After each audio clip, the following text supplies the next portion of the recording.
Ole Lukoie by Hans Christian Andersen, published in 1841.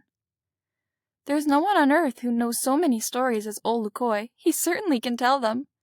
When night comes on and children still sit in good order around the table or on their little stools, Ole Lukoie arrives. He comes upstairs quietly, for he walks in his socks.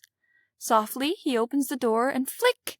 He sprinkles sweet milk in the children's eyes, just a tiny bit, but always enough to keep their eyes closed so they won't see him.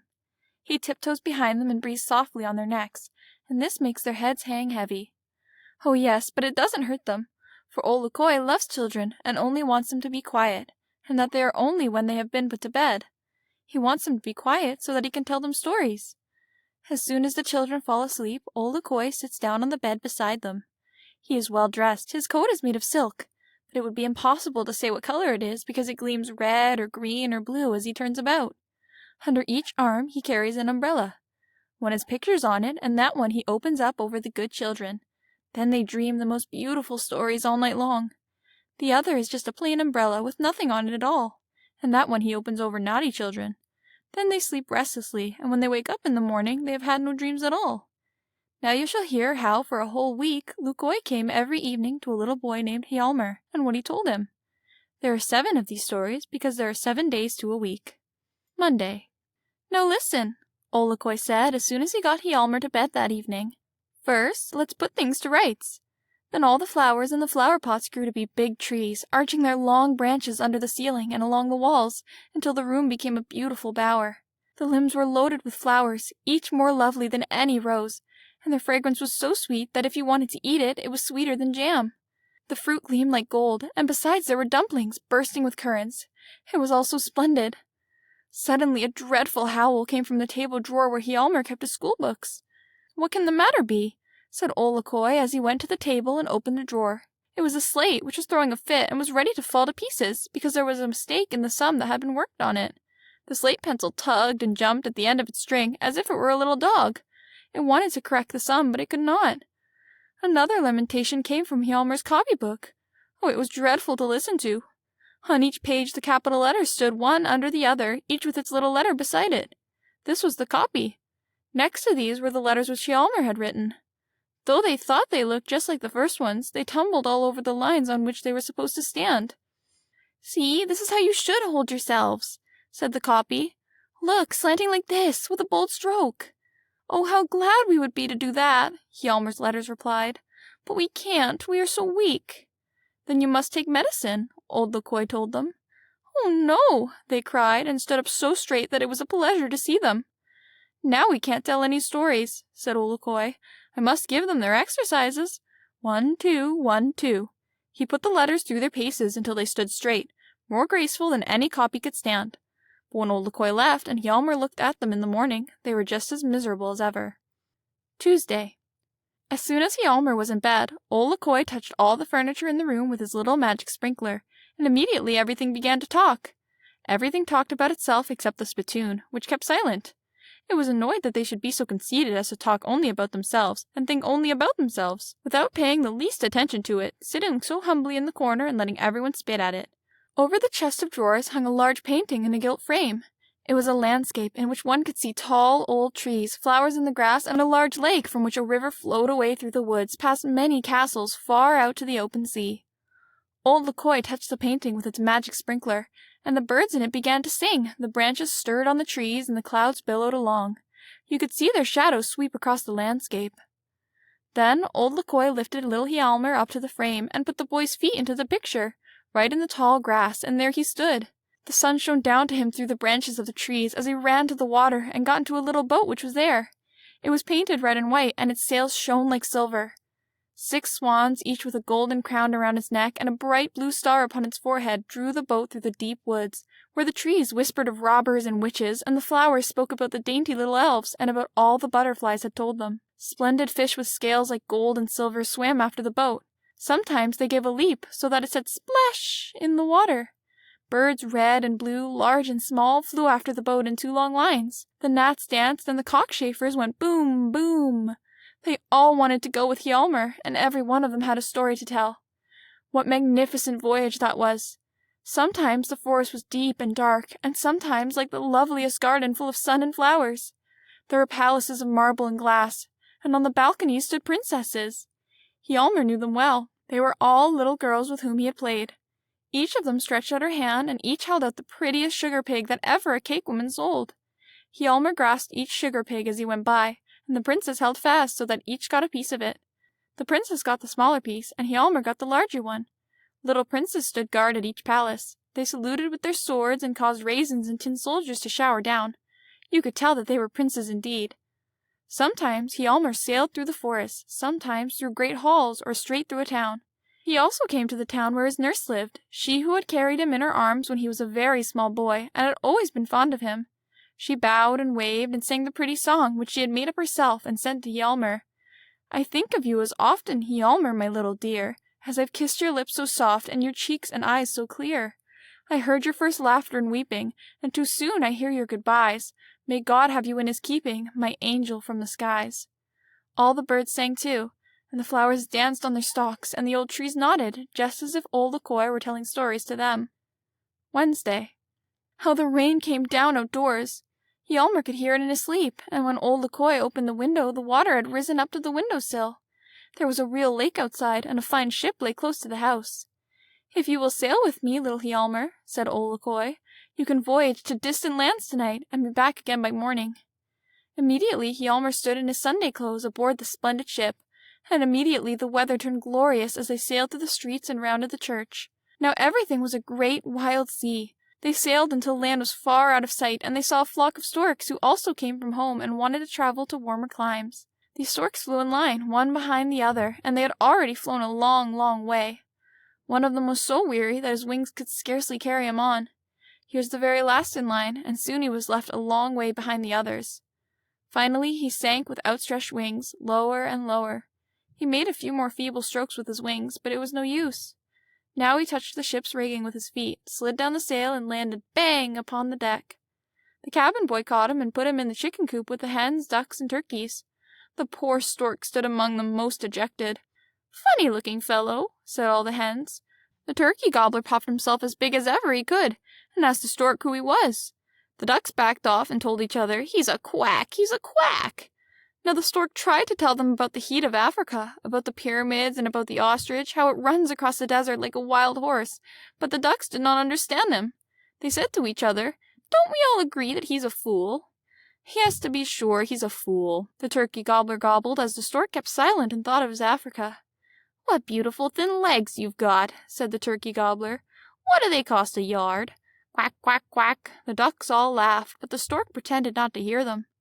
"You can laugh too," the gobbler told him, "for that was a mighty witty remark, or was it too deep for you?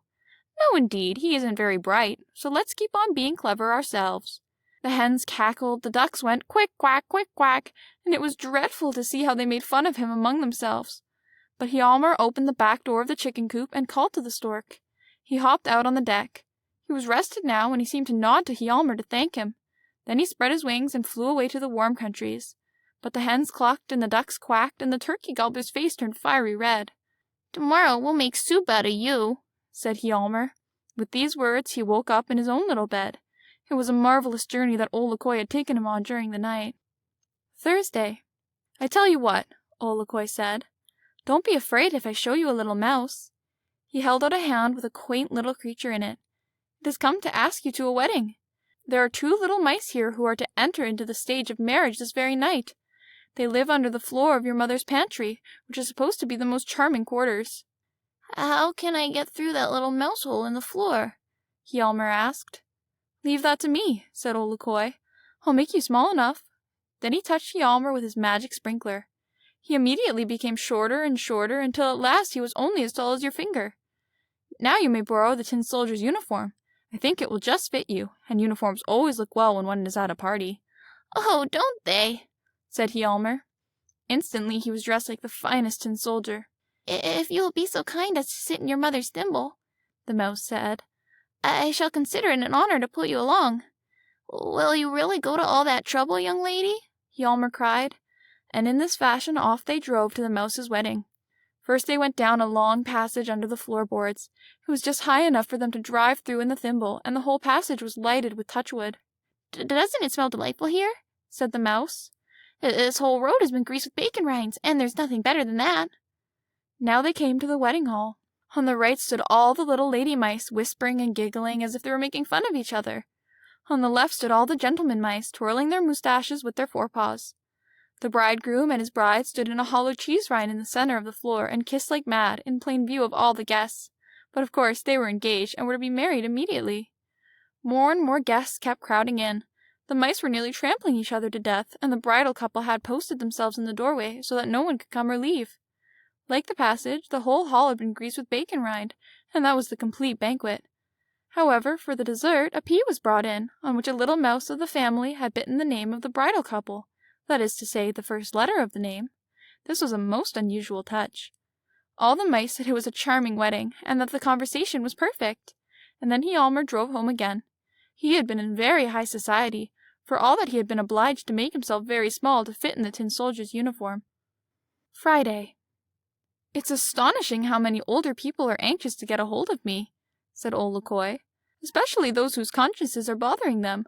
'Good little Ole,' they say to me, 'we can't close our eyes. We lie awake all night facing our wicked deeds which sit on the edge of our beds like ugly little fiends and soak us in hot perspiration.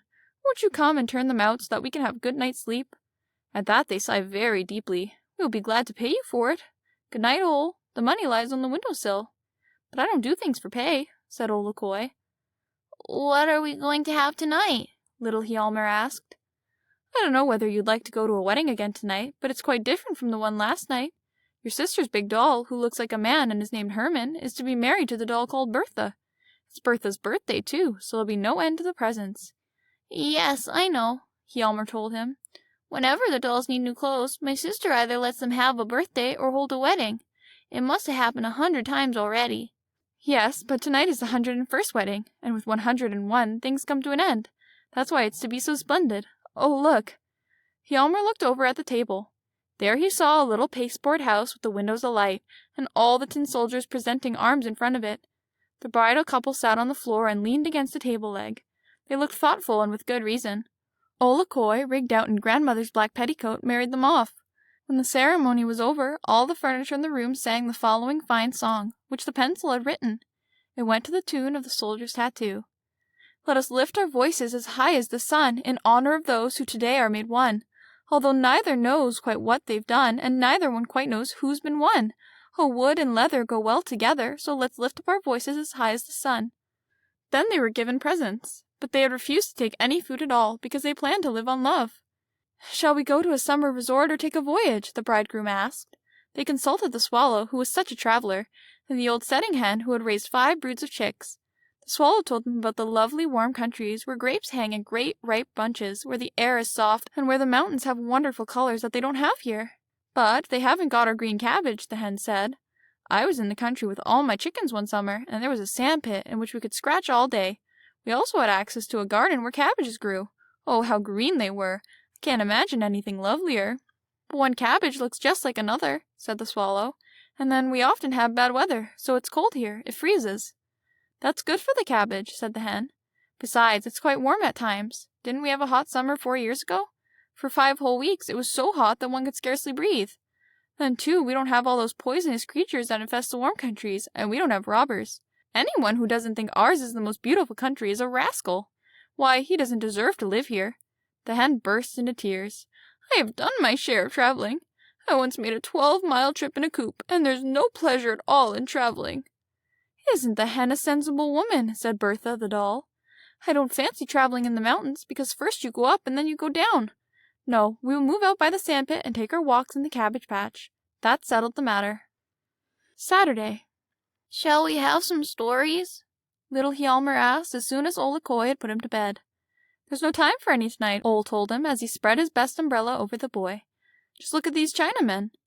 The whole umbrella looked like a large Chinese bowl, with blue trees and arched bridges on which little Chinamen stood nodding their heads. "We must have all the world spruced up by tomorrow morning," said Ole. "It's a holiday because it is Sunday. I must go to church steeples to see that the little church goblins are polishing the bells, so that they will sound their best. I must go into the fields to see whether the wind is blowing the dust off the leaves and grass. And my biggest job of all will be to take down all the stars and shine them. I put them in my apron, but first each star must be numbered, and the hole from which it comes must be numbered the same, so that they go back in their proper places, or they wouldn't stick. Then we would have too many falling stars, for one after another would come tumbling down. "Oh, I say, Mr. Lukoie," said an old portrait that hung on the wall of Hjalmar's bedroom. "I am Hjalmar's great-grandfather. I thank you for telling the boy your stories, but you mustn't put wrong ideas in his head. Stars can't be taken down and polished. The stars are worlds too, just like the earth, and that's the beauty of them." "My thanks, you old great-grandfather," said Ole Lukoie. "I thank you indeed. You are the head of the family, you are the oldest of the ancestors. But I am older than you are. I am an old heathen. The Greeks and the Romans called me their god of dreams. I have been to the nobles' homes, and still go there. I know how to behave with all people, great and small. Now you may tell stories yourself." Ole Lukoie tucked his umbrella under his arm and shook himself off. "Well, it seems one can't even express an opinion these days," the old portrait grumbled, and Hjalmar woke up. Sunday. "Good evening," said Ole Lukoie. Hjalmar nodded and ran to turn his great-grandfather's portrait to the wall so that it wouldn't interrupt them as it had the night before. "Now," he said, "you must tell stories about the 5 peas who lived in a pod, about the rooster's foot track that courted the hen's foot track, about the darning needle who gave herself such airs because she thought she was a sewing needle." "That would be too much of a good thing," said Ole Lukoie. "You know that I would rather show you things. I shall show you my own brother. He too is named Ole Lukoie, but he comes only once to anyone. When he comes, he takes people for a ride on his horse and tells them stories. He only knows 2. One is more beautiful than anyone on earth can imagine, and the other is horrible beyond description." Then Ole Lukoie lifted little Hjalmar up to the window. "There," he said, "you can see my brother, the other Ole Lukoie. He is also called Death. You can see that he doesn't look nearly as bad as they make him out to be in the picture books, where he is only bones and knuckles. No, his coat is embroidered with silver. It is the magnificent uniform of a hussar, and a cloak of black velvet floats behind him and billows over his horse. See how he gallops along?" And Hjalmar saw how the other Ole Lukoie rode off on his horse with young folk as well as old people. He took some up before him and some behind, but first he always asked them, "What conduct is marked on your report card?" They all said, "Good," but he said, "Indeed, let me see for myself." Then they had to show him the card.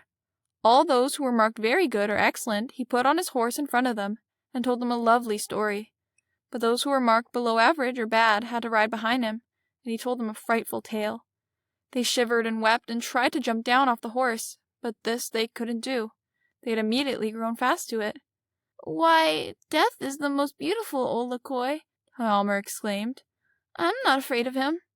"You needn't be," Ole Lukoie told him. "Only be sure that you have a good report card." "There, now that's instructive," great-grandfather's portrait muttered. "It certainly helps to speak one's mind." He was completely satisfied. You see, that's the story of Ole Lukoie. Tonight, he himself can tell you some more.